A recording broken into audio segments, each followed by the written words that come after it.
The Infernal Dungeon of Hell by John Bunyan.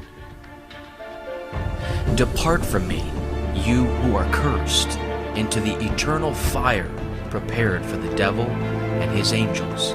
Matthew 25, verse 41. Those in the infernal dungeon of hell will undergo a variety of torments. Those who are most afflicted upon earth have seldom any more than one malady at a time. But should they have the plague, the gout, the stone, and fever all at one time, how miserable would they think themselves? Yet all that is but like the biting of a flea, compared to those intolerable, pungent pains which those in hell endure. There they have all the loathed variety of hell to grapple with, the unquenchable fire to burn them, a lake of burning brimstone ever choking them, eternal chains to bind them, utter darkness to affright them, and a worm of conscience which gnaws upon them eternally. Any one of these is worse to bear than all the torments which mankind ever felt on earth. But the torments in hell are also universal, afflicting each part of the body and soul, which renders what they suffer most insufferable. In those illnesses which men are seized with on earth, though some parts are afflicted, other parts are free. But in hell, each member of the soul and body is continually tormented. The eye is tormented with the sight of the devils, who appear in all the horrid and black shapes which sin can give them. The ear is tormented with the loud yellings and continual outcries of the damned. The nostrils are smothered with sulphurous flames. The tongue is covered with burning blisters, and the whole body is rolled in flames of liquid fire. The imagination is tormented with the thoughts of what a heaven has been lost. The memory is tormented with reflecting on those opportunities they had of being saved. The mind is tormented with considering how vainly precious time has been wasted. The understanding is tormented with the thoughts of present pains and future sorrows, which are to last forever. The conscience is tormented with the continual gnawing worm.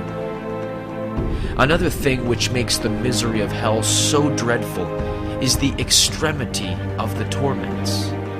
The fire which burns is so violent that all the water in the sea can never quench it. The pains suffered are so extreme that it is impossible they should be known by any but those who feel them. Another part of hell's misery is the ceaselessness of the torments. As various, as universal, and as extremely violent as they are continual also.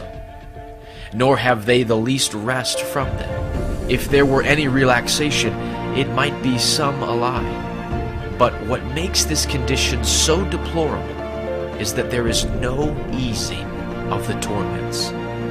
They will go away into eternal punishment. Matthew 25, verse 46. The company they have there is another element of their misery. Tormenting devils and tormented souls are all the company. Dreadful shrieks and howlings under the fierceness of pain and fearful blasphemies is all the conversation. The place in which they suffer is another thing which increases the sufferings. Hell is the epitome of all misery, a prison, a dungeon, a bottomless pit, a lake of fire and brimstone, a furnace of fire which burns to eternity, the blackness of darkness forever. The cruelty of our tormentors is another thing which adds to the torments.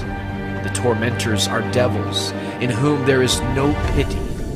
Being tormented themselves, they take pleasure in tormenting others.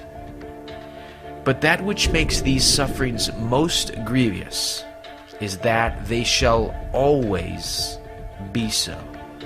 These most intolerable sufferings shall last to all eternity.